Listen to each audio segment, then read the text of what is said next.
ये आकाशवाणी है। विशेष कार्यक्रम के अंतर्गत प्रस्तुत है अभ्यास श्रृंखला की पहली कड़ी आधुनिक इतिहास पर चर्चा, जिसे प्रस्तुत कर रही हैं आकाशवाणी संवाददाता विनीता ठाकुर। इस कार्यक्रम में आमंत्रित विशेषज्ञ हैं दिल्ली विश्वविद्यालय के सेंट स्टीफेंस कॉलेज के संयुक्त डीन प्रोफेसर मलय नीरब।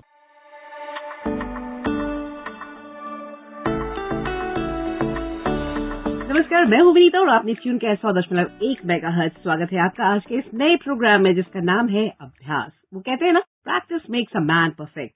और अभ्यास करने से जो पार्टिसिपेंट्स में कॉन्फिडेंस आता है, वो सफलता दिलाने में सहायक तो होता ही है। इस कार्यक्रम की तो ये विशेषता है कि हम व्हाट्सएप और ईमेल के जरिए आपसे किसी खास विषय में सवाल इनवाइट करते हैं और आपके भेजे सवालों के उत्तर अपने स्टूडियो में आमंत्रित विशेषज्ञों से आप तक प्रेषित करते हैं। पिछले दिनों हमने इतिहास विषय पर परीक्षार्थियों से सवाल की उम्मीद की थी और हमें काफी संख्या में प्राप्त भी हुए। आज उन्हीं सवालों के उत्तर के साथ उपस्थित हैं अपने विशेषज्ञ डॉक्टर मलय नीरब के साथ, जो सेंट स्टीफेंस कॉलेज दिल्ली के हिस्ट्री के हेड ऑफ द डिपार्टमेंट है। सबसे पहले तो हम स्टूडियो में आपका स्वागत करना चाहेंगे सर। धन्यवाद विनीता जी। हम निगाह डालते हैं कि ऐसे ज्वलंत विषय पर जिसने पूरे विश्व को एक अजीब से कश्मकश में डाल रखा है। हम बात कर रहे हैं रूस और यूक्रेन के बीच पनपे तनाव की जड़ में आखिर है क्या। तो पहले तो ये एक्सप्लेनर सेगमेंट हम सुन लेते हैं, उसके बाद। यूक्रेन सोवियत संघ यूएसएसआर का अंग था। 1991 में सोवियत संघ के विघटन के उपरांत परमाणु हथियारों का तीसरा बड़ा भंडार यूक्रेन में रह गया, लेकिन बुडापेस्ट एश्योरेंस के तहत सुरक्षा गारंटी के बाद यूक्रेन ने सभी परमाणु हथियार रूस को लौटा दिए। 1991 के बाद नाटो ने धीरे धीरे पूर्वी यूरोप में अपने प्रभाव का विस्तार किया और वार्सा संधि से जुड़े अनेक देश तथा पूर्वी सोवियत संघ से अलग हुए देश नाटो में शामिल हो गए। नाटो की पूर्व की तरफ विस्तार को रूस अपनी सुरक्षा के लिए खतरे के रूप में देखता रहा है। जब मैदान क्रांति या ऑरेंज रेवोल्यूशन में रूस समर्थक विक्टर यानुकोविच को यूक्रेन के राष्ट्रपति पद से हटा दिया गया, तो रूस ने 2014 में काला सागर में स्थित क्राइमिया प्रायद्वीप को अपने देश में मिला लिया। रूस और यूक्रेन के बीच मिन्स्क समझौते पर हस्ताक्षर किए गए, लेकिन समझौते को लागू नहीं किया गया। इस बीच रूस ने यूक्रेन के निकट सैन्य तैनाती मजबूत बनाए रखी। रूस का कहना था कि काला सागर में सैन्य अभ्यास जैसी पश्चिमी सैन्य गतिविधियों के कारण वो ऐसा कर रहा है। 2021 में यूक्रेन के राष्ट्रपति ज़ेलेंस्की ने अमेरिकी राष्ट्रपति जो बाइडेन से नाटो में शामिल होने का आग्रह किया। इसके जवाब में रूस ने नाटो के पूर्व की तरफ विस्तार को रोकने की मांग की। रूस ने ये भी कहा कि यूक्रेन को नाटो का सदस्य नहीं बनाया जाए, लेकिन अमेरिका और नाटो ने ये कहते हुए ऐसी कोई गारंटी देने से मना कर दिया कि यूक्रेन अपनी राह चुनने का फैसला करने के लिए स्वतंत्र है। रूस का मानना है कि यूक्रेन का नाटो की तरफ झुकाव उसकी सुरक्षा के लिए खतरा है।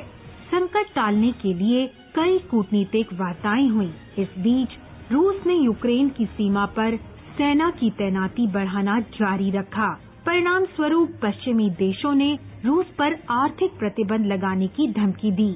अचानक रूस ने 21 फरवरी 2022 को पूर्वी यूक्रेन के लुहांस्क और डोनेत्स्क क्षेत्रों की स्वतंत्रता को मान्यता दे दी और कुछ समय बाद यूक्रेन पर सैन्य हमला कर दिया।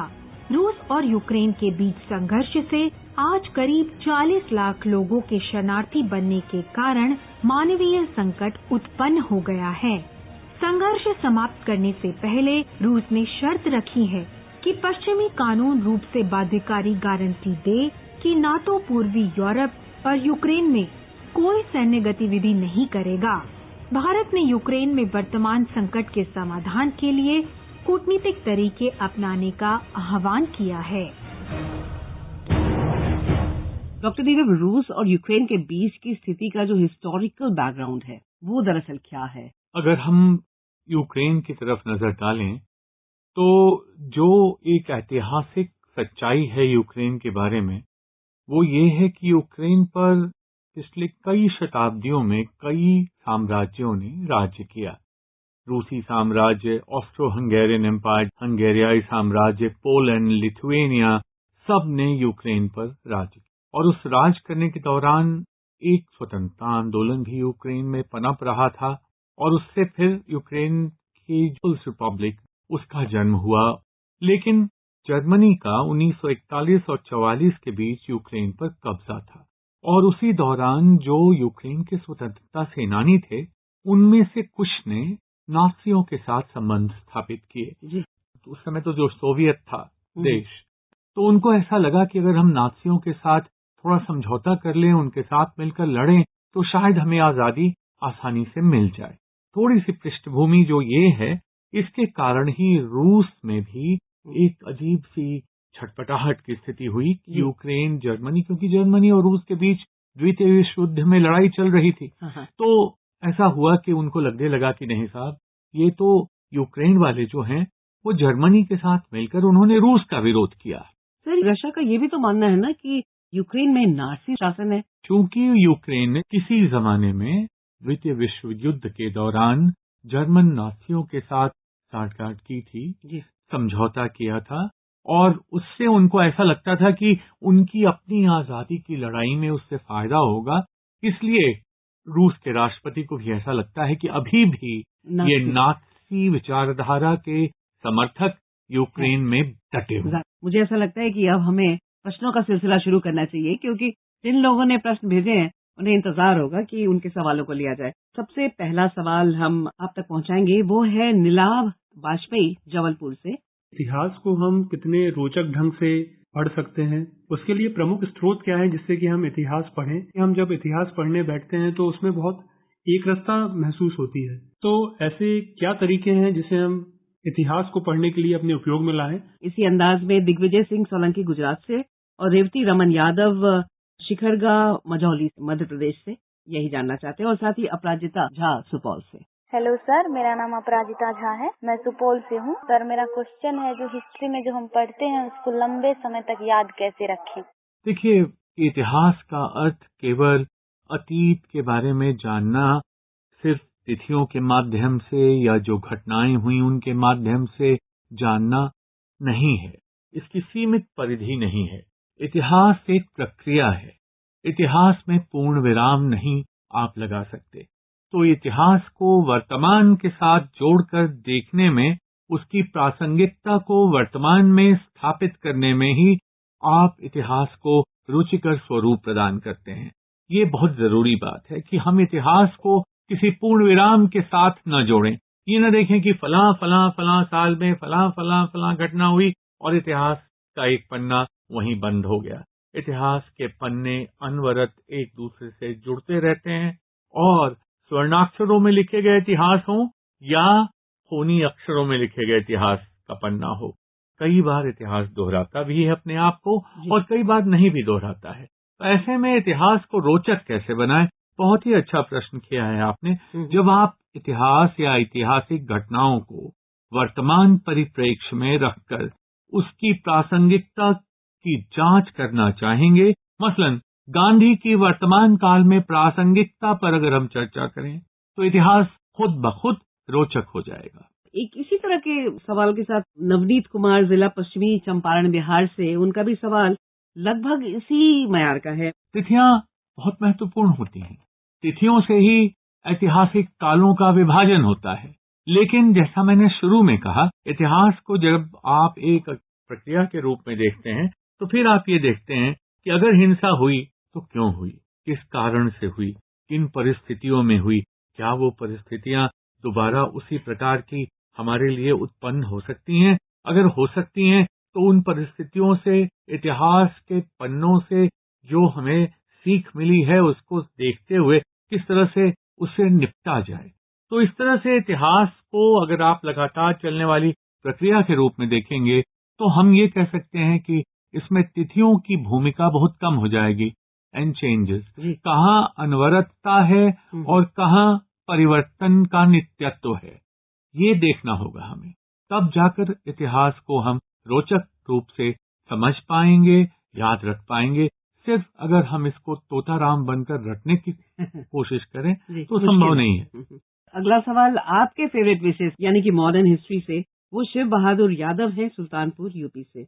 इनका सवाल है, क्या 1857 का महाविद्रोह एक स्वतंत्रता आंदोलन था यदि था तो क्यों, यदि नहीं था तो क्यों नहीं? आजादी की पहली लड़ाई भारत में 1857 या 1857 को बताने वाले जो इतिहासकार थे, उन्हें हम राष्ट्रवादी इतिहासकारों की श्रृंखला में रखते हैं। इसको हम राष्ट्रीय आंदोलन कह सकते हैं। ये बड़ा विवाद का विषय है और विवाद का मुख्य कारण ये है कि क्या हम ये कह सकते हैं कि ये आंदोलन भारत में कन्याकुमारी से कश्मीर तक और फिर असम से लेकर और गुजरात तक हर तरफ फैला हुआ था? क्या हर जगह आंदोलन हुए? और क्या ये एक मोनोलिथिक, एक ही इस आंदोलन का कोई एकात्म स्वरूप था जो एक ही तरह का आंदोलन था? तो उसमें दिक्कत आती है। दिक्कत यूं आती है कि इस तरह का था नहीं ये आंदोलन। जब ये शुरू हुआ तो एक सरकार विरोधी कहीं पे था, तो कहीं मनी लेंडर के विरोध में था, और उसके बाद में जाकर इसने एक जन आंदोलन का भी रूप लिया। और फिर जो इसमें सैनिकों की भूमिका है उससे तो सभी लोग परिचित हैं। तो अब जैसे आधुनिक काल में जिन लोगों ने इधर पिछले 20 वर्षों में 10-15 वर्षों में इस पर काम किया है, उनका कहना है कि इसमें जो समाज के हाशिए पर रहने वाले जो लोग थे उनका भी एक आंदोलन था ये, जैसे आदिवासियों का, जैसे महिलाओं का, जैसे दलितों का। लेकिन कोई एक वो धागा नहीं था ये जिसमें सभी आंदोलनों को पिरोकर हम कह सकें कि ये राष्ट्रीय आंदोलन था। इतनी गहरी गहरी भारी भारी बातें परीक्षार्थियों को भी ना एक म्यूजिकल ब्रेक की आवश्यकता पड़ी जाती है। नहीं तो फिर कहेंगे इतिहास बड़ा उबाऊ होता है। तो उनके इस उबाऊपन को हटाते हैं और आपकी पसंद का एक गाना हम अपने श्रोताओं को सुनाते हैं।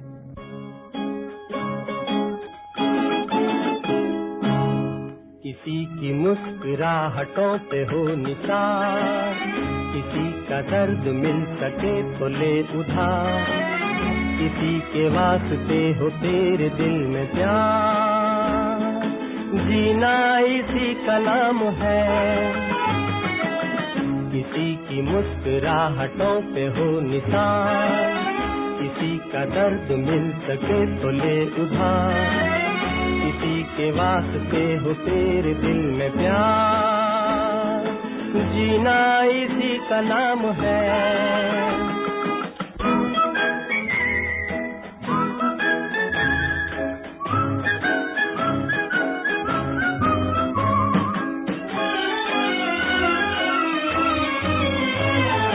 माना अपनी जेब से फकीर है, फिर भी यारों भी के हम अमीर हैं। माना अपनी जेब से फकीर है, फिर भी यारों भी के हम अमीर हैं। मिटे जो प्यार के लिए वो जिंदगी, जले बहार के लिए वो जिंदगी, किसी को हो ना हो हमें तो एतबार, जीना इसी का नाम है।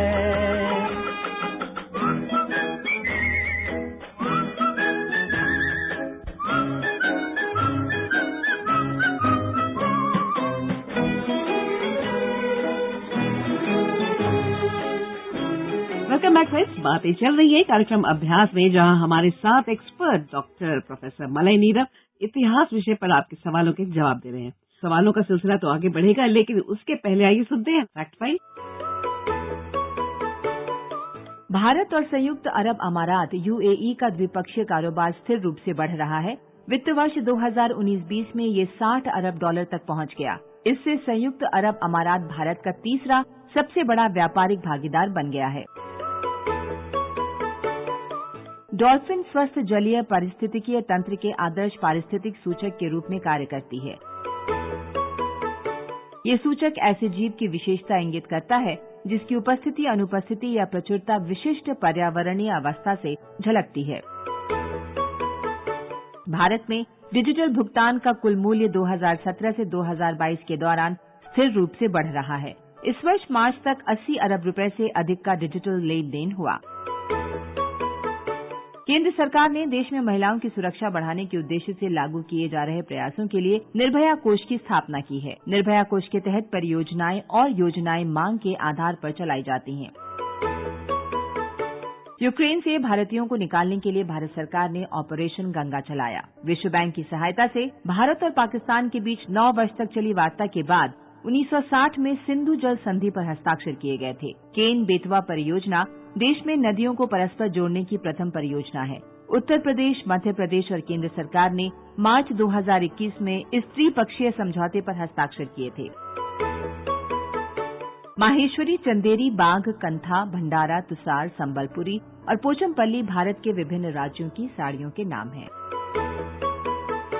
बेहतरीन जानकारियों के बाद हम फिर हाजिर हैं आपके चंद सवालों के साथ। पहला सवाल है आसनसोल, पश्चिम बंगाल से जॉयता मित्रा का। स्वाधीनता संघर्ष में सुभाष चंद्र बोस, महात्मा गांधी के नेतृत्व में आंदोलन के विचारों, विधियों और परिणामों की तुलना कीजिए। शुरू में नेताजी सुभाष चंद्र बोस कांग्रेस के एक अभिन्न अंग थे और गांधी जी के साथ उन्होंने काम किया। कुछ वैचारिक मतभेद थे दोनों के बीच, मगर शुरू में दोनों कांग्रेस के ही सदस्य थे। जहां तक गांधी की विचारधारा का प्रश्न है, तो गांधी की विचारधारा पर अगर आप नजर डालें तो उसमें कुछ चीजें ऐसी थीं जैसे सत्याग्रह, अहिंसा, स्वराज, कॉन्स्टिट्यूशनलिज्म, असहयोग आंदोलन।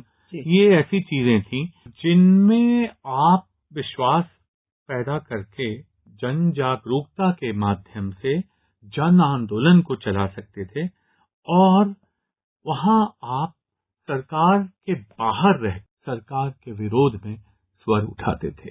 जब सुभाष चंद्र बोस ने स्वतंत्रता आंदोलन की परिकल्पना की तो उस परिकल्पना में ये था कि वो सिस्टम का पार्ट बनकर, व्यवस्था का एक अंग बनकर व्यवस्था के विरोध में आवाज उठाएंगे। और आश्चर्य नहीं होना चाहिए आप लोगों को जानकर कि उनको कोलकाता का, जो कलकत्ता था, उसका मेयर बनाया गया था। तो इस प्रकार से दोनों की विचारधारा में वहीं से थोड़ा अंतर देखने को मिलता है, बावजूद इसके कि दोनों कांग्रेस के सदस्य थे और कांग्रेस में एक समय आकर दोनों के बीच फूट पैदा हो गई। लेकिन हुआ क्या कि 30 के दशक के बाद वैचारिक संघर्ष हुआ और जिसमें मुख्य मुद्दा जो था वो था बल प्रयोग को लेकर, यूज ऑफ फोर्स और डायरेक्ट एक्शन, सीधी कार्रवाई। तो ये जो बातें थीं और अंतर्राष्ट्रीय सहयोगियों से, खासकर जापान, जर्मनी से सहयोग लेने की, फासिस्ट जो फांसीवादी शक्तियां थीं उनसे सहयोग लेने की जो योजना थी नेताजी की, उससे थोड़ा अलग विचार था गांधी जी का। वो तो असहयोग और चरखा और खादी, और वो ये जानते थे कि जो जन आंदोलन इन आधारों पर बनेगा, वो जन आंदोलन ब्रिटेन की जो सरकार है, उनकी जो फौज है, उसको हिलाने के लिए यही एक तरीका हो सकता है। डायरेक्ट एक्शन और हिंसा इसके लिए नहीं हो सकती, और इसका परिणाम भी हुआ। लेकिन दोनों में जो समानताएं हैं, एक बात वो बताना बहुत जरूरी है विनीता, कि दोनों संप्रदायवाद के घोर विरोधी थे। अच्छा, उनके लिए हिंदू, मुसलमान, सिख, ईसाई में कोई भेदभाव नहीं था। लेकिन अगर हम सफलता की बात करें तो दीर्घकालिक सफलता महात्मा गांधी जी को मिली और अल्पकालिक सफलता सुभाष चंद्र बोस को मिली। जन जागरूकता उसको फैलाने में बहुत हाथ था। लेकिन आपने इसी सवाल में एक दूसरे सवाल का भी जवाब दे दिया। मैं डिब्रूगढ़ से सुपर्णा बोल रही हूँ। मेरा सवाल है, गांधी जी का नेतृत्व किस तरह राष्ट्रवादी आंदोलन से समाज के सभी वर्गों के उत्थान के जन संघर्ष में बदला? 1915 में गांधी भारत आए दक्षिण अफ्रीका से। 1920 के दशक में कई आंदोलन हुए, चंपारण सत्याग्रह हुआ, 1917 में खेड़ा हुआ, अहमदाबाद हुआ, और यहाँ पर उन्होंने जनता को अपने साथ जोड़ना शुरू किया। और इसी दौरान उन्होंने जो अपनी वेशभूषा, अपनी जो पूरी अपनी दिनचर्या है, उसको जनता के अनुरूप ढाला। जनता को अपने साथ जोड़ने के लिए उन्होंने ये दिखाने की कोशिश की कि मैं भी आप में से ही एक हूँ, जिसके कारण जनता उनसे जुड़ी। जिस तरह से सत्याग्रह, स्वराज, अहिंसा, आत्मशक्ति से काफी वो जनता प्रभावित हुई। उनका एक अपील था, एक पब्लिक मैस अपील थी उनकी, जिसके कारण सभी वर्गों को उन्होंने अपने साथ जोड़ा, बटोरा, सबको एक छतरी के नीचे लेकर आए।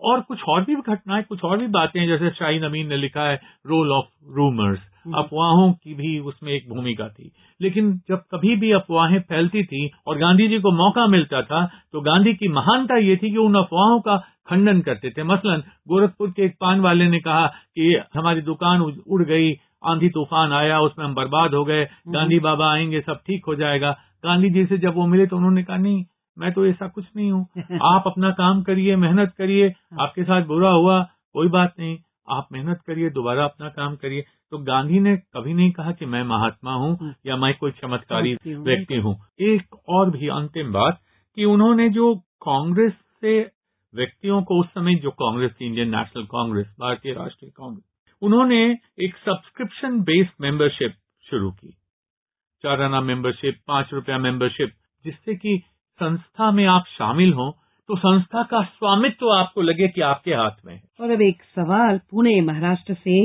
वो कौन से विचार थे जो अमेरिका और फ्रांसीसी क्रांतियों में उत्पन्न हुए और दुनिया भर में फैले? जी देखिए, फ्रांसीसी क्रांति का तो हम जानते हैं कि इक्वालिटी, लिबर्टी, फ्रैटर्निटी, ये 3 जो सिद्धांत थे वो सिद्धांत बहुत कामयाब हुए।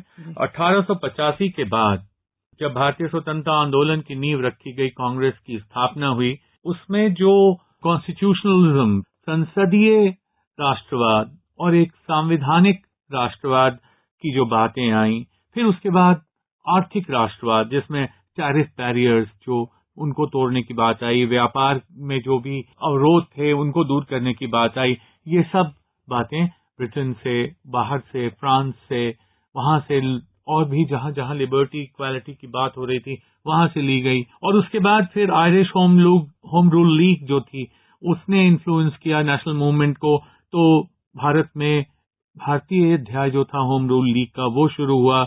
1904-05 में रूस और जापान के बीच में लड़ाई हुई, उससे जो एक्सट्रीमिस्ट लोग थे, जो गरम दल था, उसने काफी प्रेरणा पाई। लेनिन, कॉमिंटर्न से एमएन रॉय प्रभावित हुए और कम्युनिस्ट पार्टी ऑफ इंडिया की स्थापना 1925 में हुई। भगत सिंह भी कम्युनिस्ट साम्यवादी विचारों से काफी प्रभावित थे। उसके बाद नेहरू और सुभाष, ये लोग सोशलिस्ट आइडिया से प्रभावित हुए। खिलाफत आंदोलन था, उसमें भी एक पैन इस्लामिक आइडियाज थे जिनसे लोग प्रभावित हुए। तो इस प्रकार से जो ओवरऑल अगर हम देखें तो पूरी दुनिया जिस समानता की बात कर रही थी, पूरी दुनिया जो एक वसुधैव कुटुंबकम के भारतीय नारे को एडॉप्ट करने की कोशिश कर रही थी, इन सब का असर भारतीय आजादी की लड़ाई में हुआ। गुजरात से एक सवाल है। मेरा नाम चिकित्सा राठौड़ है, मैं अहमदाबाद गुजरात से हूँ। मेरा सवाल ये है कि भारत के स्वतंत्रता संघर्ष के विभिन्न चरणों में महिलाओं की क्या भूमिका थी? महिलाओं की जो भूमिका भारतीय स्वतंत्रता संघर्ष में थी, उसको अगर हम काल में विभाजित करके देखना चाहें तो पहला है काल 1857 से 1885, उसके बाद कह सकते हैं 1885 से 1920 और फिर कह सकते हैं 1920 से 1947।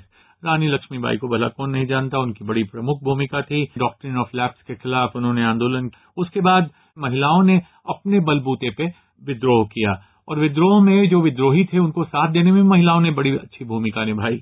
और फिर 1885 में जो कांग्रेस की जब स्थापना हुई और शुरुआती दिनों में आप देखें तो महिलाओं का उसमें बहुत हिस्सा नहीं था, लेकिन ये जरूर था कि पार्था चैटर्जी ने जैसे दिखाया है कि जो पूरी प्रक्रिया थी आजादी की लड़ाई की, उसमें महिलाओं की भूमिका को नगण्य समझना। एनी बेसेंट जैसे होम रूल लीग की स्थापना हुई बाद में चलकर, आगे चलकर, और बीकाजी कामा, इन लोगों की भी चर्चा करनी होगी। 1920 के बाद जो गांधी के समय में जो सिविल डिसोबीडियंस मूवमेंट हुआ, उसमें भी महिलाओं ने काफी बड़ी भूमिका निभाई थी। फिर जो गांधी के कंस्ट्रक्टिव प्रोग्राम्स थे, साबरमती, वर्धा, खादी, चरखा, और फिर उसके बाद दांडी मार्च, जिसमें अनेक महिलाओं ने उनका साथ दिया। और अगर हम कुछ प्रमुख महिला स्वतंत्रता सेनानियों का नाम भी ले लें तो अच्छा रहेगा विनीता जी। सरोजिनी नायडू के बारे में सब लोग जानते हैं, कमला देवी चट्टोपाध्याय, और उसके बाद अरुणा आसफ अली थी, और दुर्गा वाहिनी जिसमें कैप्टन लक्ष्मी सहगल का नाम आता है। स्वतंत्रता आंदोलन में कस्तूरबा की भूमिका को बहुत लोगों ने नजरअंदाज किया है।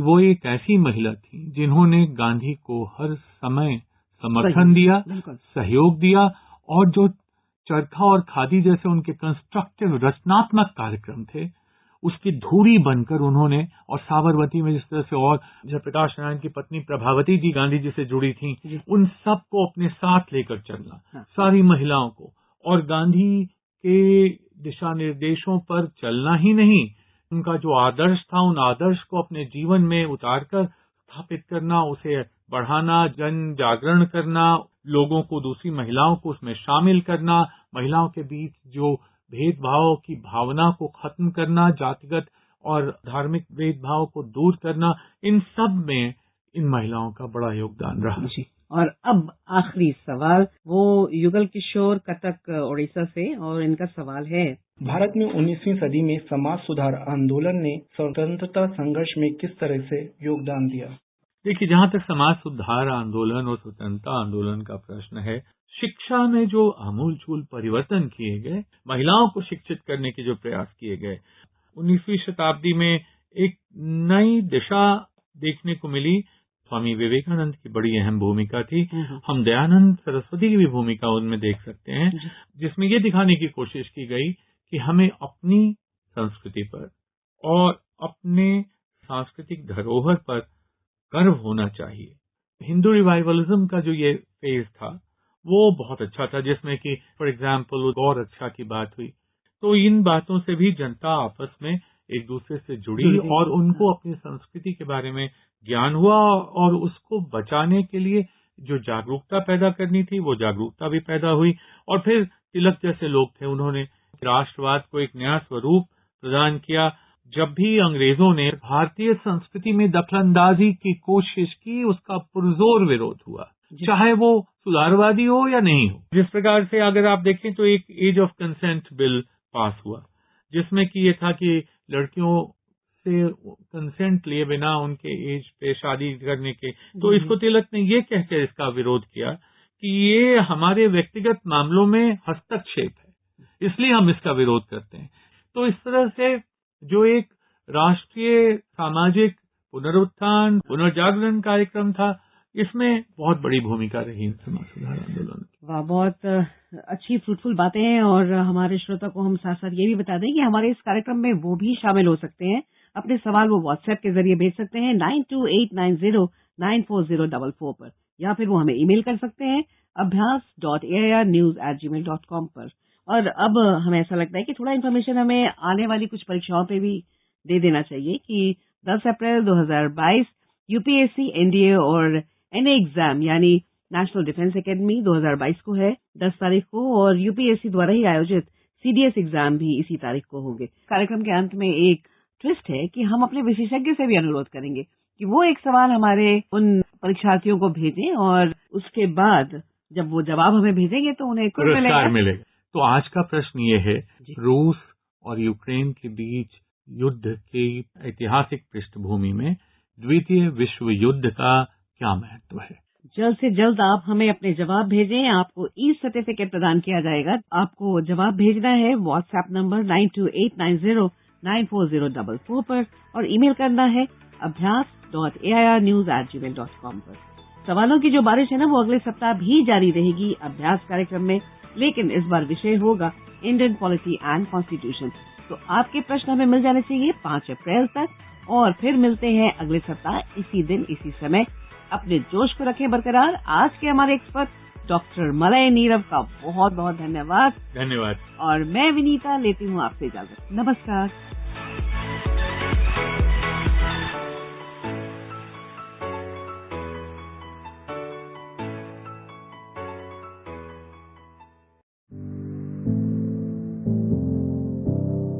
क्या आप कॉम्पिटिटिव एग्जाम की तैयारी कर रहे हैं? ऑल इंडिया रेडियो के नए प्रोग्राम अभ्यास में हमारे विशेषज्ञ आपके सवालों का देंगे जवाब। शनिवार रात 9:30 बजे FM गोल्ड पर। इस बार का विषय है इंडियन पॉलिटी एंड कॉन्स्टिट्यूशन। आप इससे जुड़े सवाल व्हाट्सएप करें 9289094044 पर, या सवाल ईमेल भी कर सकते हैं abhyas.airnews@gmail.com पर। भारतीय संविधान और राजनीति विषय पर आपके प्रश्न हमें 5 अप्रैल तक मिल जाने चाहिए। आपका अभ्यास हमारा प्रयास। विशेष कार्यक्रम के अंतर्गत अभी आप सुन रहे थे अभ्यास श्रृंखला की पहली कड़ी आधुनिक इतिहास पर चर्चा। कार्यक्रम प्रस्तुत किया आकाशवाणी संवाददाता विनीता ठाकुर ने। इस कार्यक्रम में आमंत्रित विशेषज्ञ थे दिल्ली विश्वविद्यालय के सेंट स्टीफेंस कॉलेज के संयुक्त डीन प्रोफेसर मलय नीरव। ये कार्यक्रम आकाशवाणी के समाचार सेवा प्रभाग द्वारा प्रस्तुत किया गया। इसे आप हमारे mobile app news on AIR और हमारे YouTube channel news on AIR official पर भी सुन सकते हैं।